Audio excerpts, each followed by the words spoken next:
sending Goblin into loser side, qualifying for top 8. It's a really good placing for him. Going over guys like Headshot over Ren. You know, these are players that you sort of expect actually being in this top 8 situation. Oh, you just start missing them. Like, oh, I expect you to be here, but we got new names. I love seeing Tama be here in the top 8. I just am happy to see him go after it. I want to see him go as far as possible. DR brethren, we gotta respect the hustle, but I love seeing new faces. Yeah, sending him right onto the outside. Now, early percents by Tama were actually going to be the name of the game, and that's exactly how you got to play against Gunnar. You got to put in the pressure, you got to play at close quarters, and you cannot let Capitancito breathe, because as soon as he gets distance, boom, start setting up traps, start setting up the charge shot and throwing out missiles. Those are pretty much Capitancito's bread and butter from one of the best ledge trappers in the game. Palutena definitely has been like a couple of anti-zoning tools herself with the orbital ray and the explosive plane, but there's still commitments. So Tama cannot be just willy-nilly with his projectiles himself. And Capitancito has been using his forward air to kind of reduce the space, but then an overcommitment by Tama with a dash attack, just a simple up smash to finish that stock. Yeah, we've been seeing a lot of punishers actually coming that way. As soon as something clanks on the shield, they're going to go for ab smash out of it, and that's been working dividends. It worked really well for 8-Bit Man beforehand, and it's working really well for Capitancito in this first game. You know, shield is still like one of those days where like I see it, I want to hit it, but sometimes you shouldn't. After all, there's a lot of good defensive options. Capitancito really controlling a lot of space. It's stacking up 80% just by that original ledge trap situation on the right side of the stage. And a down smash sending it off again. So Tama has to kind of like find a way to come back to the center and then change things up. Yeah, the reason why it worked so well for them that time is because forward tilt actually pushed Tama enough to avoid getting grabbed, and that's why the down smash actually came out to rack up some more damage. Now all the way up to 106%, and now it's Tama to actually respond back after the commitment by Capitancito. So, you know, when commitment's are part of Smash, right? In turns, if you are trying to get these kills, you got to commit. And there, he went for a call-out read on a jump. Off-air kills, especially when you're close to that ceiling. Yeah, definitely so, Yoma. Now, throwing out the bombs to actually try to save themselves. Nevertheless, Tama is actually recognizing the situation pretty well.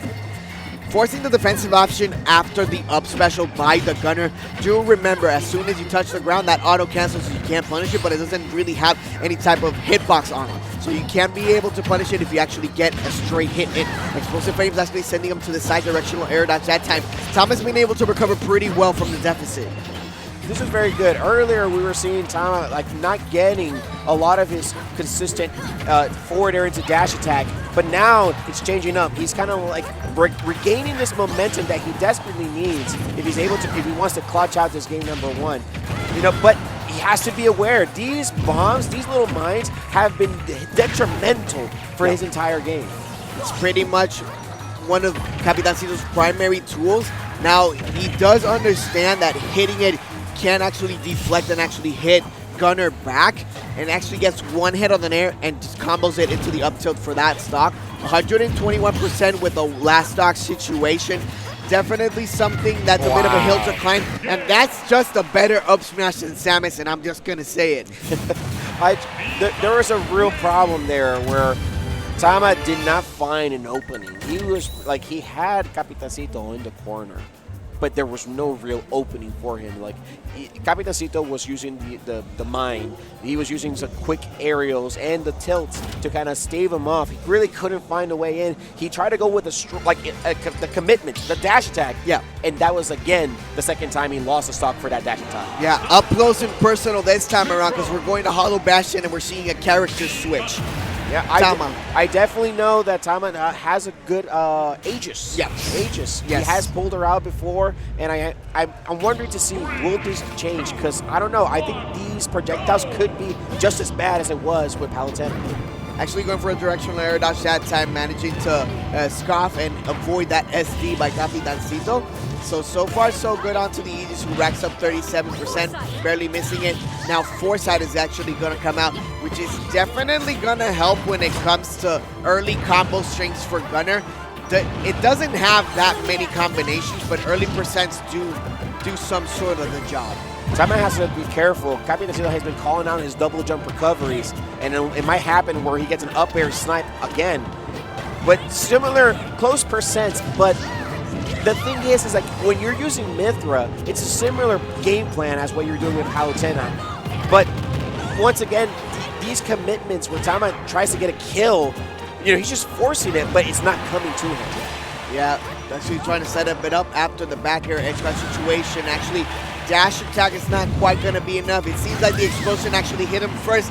That's a frame 5 up tilt that also kills Yoma. It's one of the best moves Gunnar has in their arsenal. I mean, if Capitancito had a day where he can just explain to me, like, what are all the good moves? He'll tell me every move is good. And I'd be like, you're just lying to me. But there he is, showing how he can use up tilt as a combo tool, as a kill move, and then he just has the less trap scenarios with just like, if you're going to try and roll, I'm going to use these moves. Actually trying to go for the neutral special to get the hits onto the up special that do not have any type of hitbox. So I understand why Tama actually went for it in the first place. Nevertheless, it did put him in a precarious situation. Whoa. Now the last hit downward of prominence revolt actually reflects the bomb back, and it does hit Capitancito and takes away that stock. So it's an interesting interaction. We got pushed back by that forward. So Fojo has an incredible shield push and shield stun. Tama has to kind of have to realize that the frame data is kind of changing up here how he plays against B Gunnar. But he's doing really well.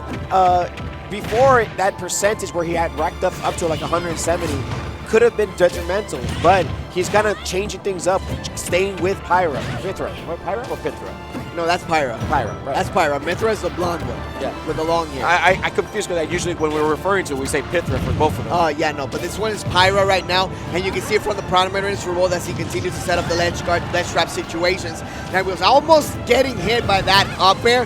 He's using get up attack a lot more because he figures it's going to deflect the bomb and put Capitancito in a precarious situation. 98% as you see actually going out, and recognition on the jumps like you mentioned. Another frame 5 up tilt by Capi. Oh, and that hits the 2 frames. So Tama looking really bad in this ledge trap scenario. A pivot grab to continue to keep him in the corner. In a nair to kind of, I don't know what else can you do with that nair, but that nair is pretty fast. That was pretty effective. Really good by Capi, and just starting to use that nair a lot more, sending him way flying onto the right side with that back air. Let's see if Mythra can actually get some more pressure in. He does enjoy having the Pyra. He is the best Pyra that we have in PR, but sometimes he likes to stay with it a lot longer than what you need it to be. Now, I love the way he was using Pyra's down arrow on the middle platform because the B-Gunner's height was perfect for it, and anything with Clash would extend the hitbox. But I'm trying to see how can he really extend the damage here with Mythra, because this is it. This is the moment. He kind of needs this to really change how he's feeling for this set. And just like that, Tama is actually starting to bring it back a lot more. Homing missiles are going to be the name of the game for Capitancito, and actually baits an option and goes for the directional air dodge that time. 121% now, and just going to get him once again with the bomb. Shark shot, missiles galore. Switching smartly to Mythra, but he's not going to get the sweet spot on the ledge, so Capitancito takes game 2. What a beautiful sequence of edge guarding. Whereas many characters have to kind of lead the stage to do their edge guarding, Capitancito used his specials, and just overall, the way he was using the moveset was amazing for that edge guard. The bomb to kind of force the 2-frame situation, gets launched far away, then once again he continues to launch because Tama had used his double jump. He had to kind of drift in, and then he continues there. Forced to up be high, the dash attack finishes the job. Like a beautiful sequence from Capitancito. First blood strikes by Capitancito, getting him up to 38% now. It's going to be up to Mythra and Tama actually get some combos in. So once again, using the recovery to try to get to the middle of the platform as much as possible so they can actually move away. Switching back to Pyra, this is the thing that I mentioned beforehand. Sometimes he prefers the Pyra a little bit too much, and then if you're fighting against somebody like a Gunnar, the distance that it takes and the time that it takes for you to actually get an approach in can be pretty difficult. So Capitancito was able to kind of zone him out for a bit, gets his full charge shot, but just a good timing, able to kind of swat him out with a forwarder, and this is a stop.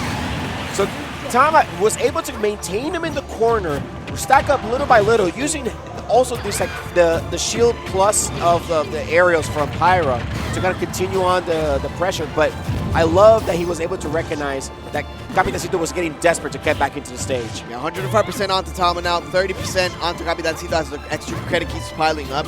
This is exactly a situation where you want Mythra to be in. He's constantly applying that same pressure, rapid jabs, sending Capitancito onto the left side of the platform, charging up that forward smash.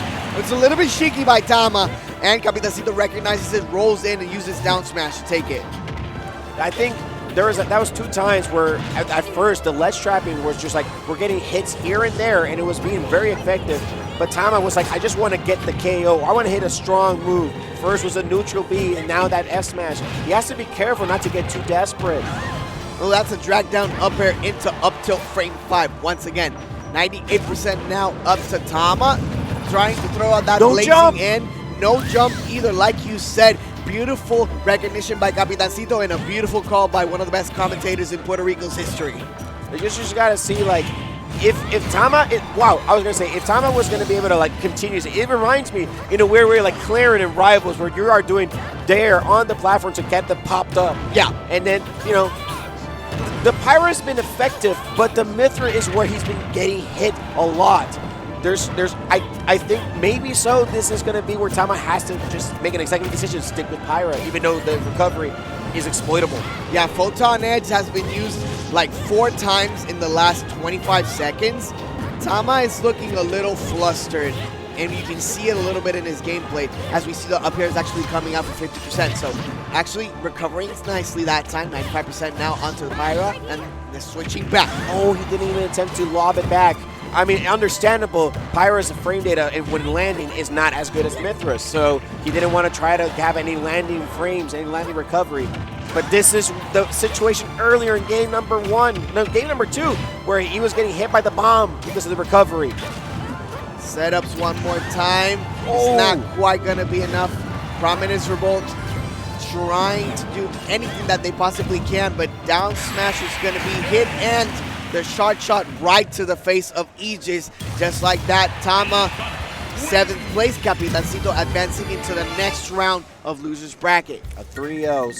So far we've seen 2 3-0s in a row, and that is some good execution. Yeah, that's some good execution from Capitancito. I did see adaptation from Tama where the Pyra was working. He was using these aerials that has that shield stun, and he was kind of like using that aerial like space because Pyra controls space. That's just the down air, the forward air is a lot good, but sometimes he would overextend a little